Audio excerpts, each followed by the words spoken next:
اعوذ باللہ من الشیطان الرجیم بسم اللہ الرحمن الرحیم ام لهم شرکاء شرعوا لهم من الدین ما لم یأذن به اللہ ولولا کلمۃ الفصل لقضی بینہم وإن الظالمین لهم عذاب علیم ترى الظالمین مشفقین مما کسبوا وهو واقع بهم صدق اللہ العظیم۔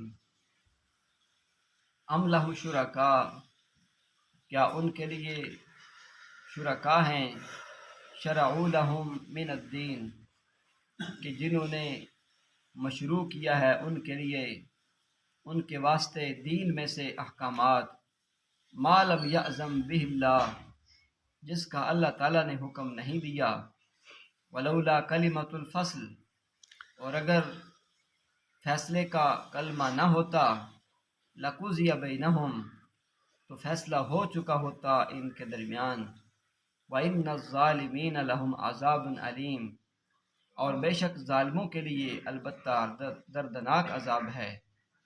تَرَى الظَّالِمِينَ مُشْفِقِينَ مِمَّا كَسَبُوا، مخاطب تو دیکھے گا ظالموں کو کہ وہ ڈر رہے ہوں گے، مما کسبوا، اپنی کمائی سے، وَهُوَ وَاقِعٌ بِهِمْ، اور وہ عذاب ان پر واقع ہونے والا ہے۔ آپ کے سامنے یہ ایک آیت کریمہ مکمل اور دوسری آیت کریمہ کا ایک جز، ایک حصہ تلاوت کرنے کی سعادت حاصل کی ہے۔ اس سے پہلی جو آیتیں بجنا گزری ہیں، ان آیات میں اللہ تعالیٰ نے رزق کے لیے انسان کو یہ پیغام دیا ہے کہ انسان دنیا کی فکر نہ کرے اور دنیا کو انسان نہ چاہے، اپنا مقصد، اپنا مطمئن نظر نہ بنائے، بلکہ رزق انسان کو جتنا مقدر اللہ نے لکھ دیا ہے وہ ضرور انسان کو مل کر رہے گا۔ اور جو بندہ دنیا کا حریص اور لالچی بن کر صرف اور صرف دنیا کے پیچھے پڑ جائے اور آخرت کو بالکل فراموش کر دے، تو اللہ فرماتے ہیں کہ ہم اس کو تھوڑی سی دنیا دے دیں گے، البتہ آخرت کے اندر اس کا کوئی حصہ نہیں ہوگا۔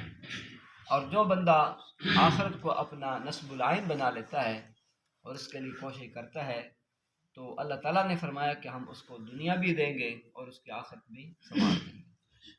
چنانچہ حاجی امداد اللہ مہاجر مکی رحمۃ اللہ علیہ فرماتے ہیں کہ یہ جو آیت کریمہ ہے نا، اللہ لطیف بعبادہ یرزق من یشاء وہو القوی العزیز، یہ آیت کریمہ بڑی برکت والی آیت ہے۔ جو بندہ صبح کی نماز کے بعد 70 دفعہ اس آیت کریمہ کو پڑھ لیتا ہے تو اللہ تعالیٰ اس کی رزق کی تنگی کو ہٹا دیتے ہیں، جتنی بھی چاہے رزق کی تنگی ہو، اللہ تعالیٰ اس آیت کریمہ کی برکت سے اس کی رزق کی تنگی کو دور فرما دیں گے۔ تو اس لیے یہ جو آیت کریمہ ہے اس کو ساتھی یاد کرنے کی کوشش کریں۔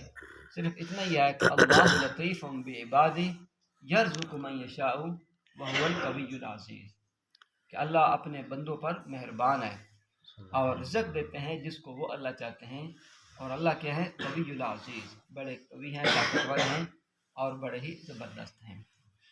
تو ساتھ ہی اس کو اس آیت کریمہ کو بطور دعا کی یاد کرنے کی کوشش کریں اور 70 دفعہ پڑھنے کی کوشش کریں۔ آج کی جو آیت کریمہ آپ کے سامنے پہلی پڑھی ہے، اس کے اندر اللہ تعالیٰ نے شرک کا پھر ابطال کیا ہے، باطل قرار دیا ہے کہ شرک کسی صورت کے اندر بھی جائز نہیں ہے۔ تو اللہ تعالیٰ نے فرمایا کہ یہ دین جو ہے وہ دین برحق، یہ اللہ تعالیٰ کا مشروع شدہ ہے، اللہ تعالیٰ نے اس کو جاری کیا ہے۔ تو کیونکہ ہر چیز کے خالق اور مالک کون ہیں؟ اللہ تعالیٰ ہے۔ تو جو خالق اور مالک ہوا کرتا ہے اسی کو اختیار ہوتے ہیں کہ وہ اپنے احکامات، اپنے قانون کو دنیا کے اندر نافذ کرے، تو اسی کا قانون چلتا ہے دنیا کے اندر۔ اور جتنے بھی اللہ تعالیٰ کے بنائے ہوئے قانون ہیں وہ ہر ایک کے لیے کیا ہیں؟ برابری کے ہیں، ہر ایک کے لیے، امیر کے لیے، غریب کے لیے، مسافر کے لیے، مقیم کے لیے، بادشاہ کے لیے، غریب کے لیے، ہر ایک کے لیے کیا ہیں؟ برابری والے ہیں۔ اس کے اندر کسی انسان کو کوئی لچک نہیں ہے، کسی انسان کو کوئی معافی نہیں ہے۔ تو جو انسانوں کے، تو ایک قانون بنانے والے مقنن اللہ تعالیٰ کی ذات ہے اور ایک قانون بناتا ہے انسان۔ تو انسان جب بھی کوئی قانون بناتا ہے تو اس کے لیے اپنی سوچ اس کی یہ ہوتی ہے کہ میں ایسا قانون پاس کراؤں جس سے مجھے فائدہ ہو جائے، اگلے کو نقصان ہو جائے۔ تو انسانوں کے بنائے ہوئے جتنے بھی قانون ہیں وہ انسانیت کے لیے کیا ہے؟ زہر قاتل ہیں، کیونکہ وہ ساری کی ساری حکمتوں کو جانتے نہیں ہیں، اور اللہ تعالیٰ کیا ہے؟ ساری کی ساری حکمتوں کو جانتے ہیں۔ تو اس لیے اللہ تعالیٰ یہ فرما رہے ہیں کہ جو دین حق ہے، دین اسلام ہے، یہ میرا بنایا ہوا قانون ہے، اور میرے علاوہ کوئی بھی قانون کو جاری نہیں کر سکتا۔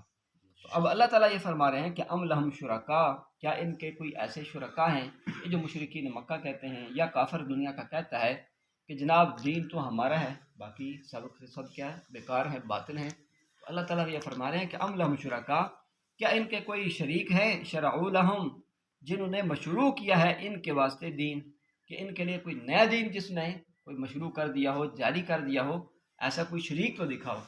تو آگے اللہ فرما رہے ہیں مالم یعظم بہ اللہ، جس کا اللہ تعالیٰ نے ان کو حکم نہیں دیا۔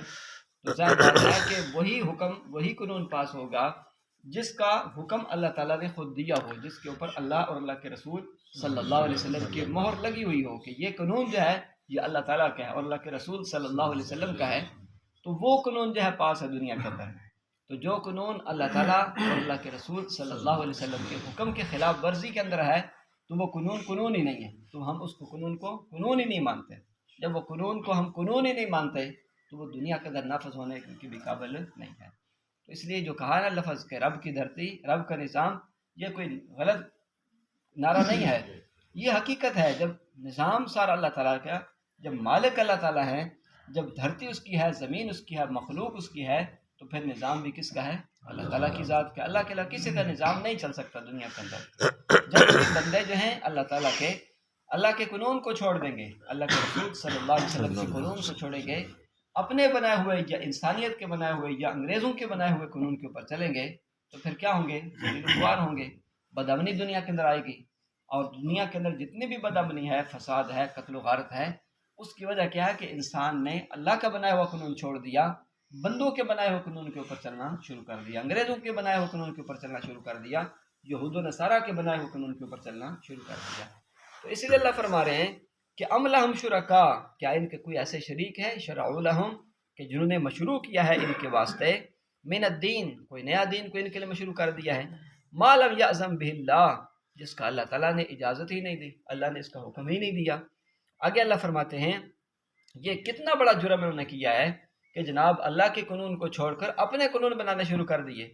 آگے اللہ فرماتے ہیں ولولا کلمۃ الفصل، اگر فیصلے کی گھڑی نہ ہوتی، اگر فیصلے کا کلمہ بات نہ ہوتی، اللہ نے فرمایا کہ میں فیصلہ کروں گا، کب؟ جب مریں گے، قیامت کے دن اللہ تعالیٰ فیصلہ کریں گے۔ دنیا کے اندر تو فیصلے نہیں ہیں، دنیا کے اندر اگر فیصلے ہوتے تو امام حسین رضی اللہ عنہ کے فیصلے دنیا کے اندر، امام جو کربلا کے اندر ہوا، تو یہ سب کچھ اللہ تعالیٰ دنیا کے اندر فیصلہ کر سکتے تھے، لیکن اللہ تعالیٰ نے سب کچھ برداشت کیا ہے۔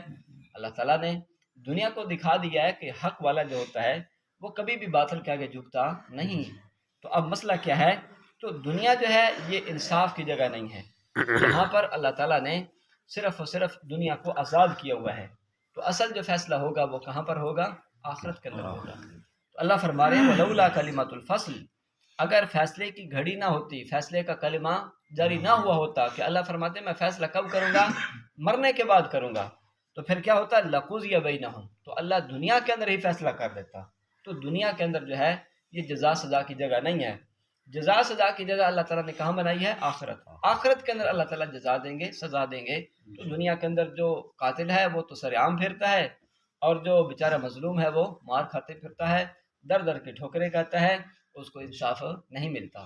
تو اللہ تعالیٰ نے اگر دنیا کے اندر انصاف کرنا شروع کر دیا تو ایک ظالم بھی دنیا کے اندر زندہ نہیں رہتا، ایک ظالم بھی زندہ نہ بچتا۔ تو یہ اللہ تعالیٰ نے ایک فیصلہ کیا ہوا ہے کہ میں آخرت کے اندر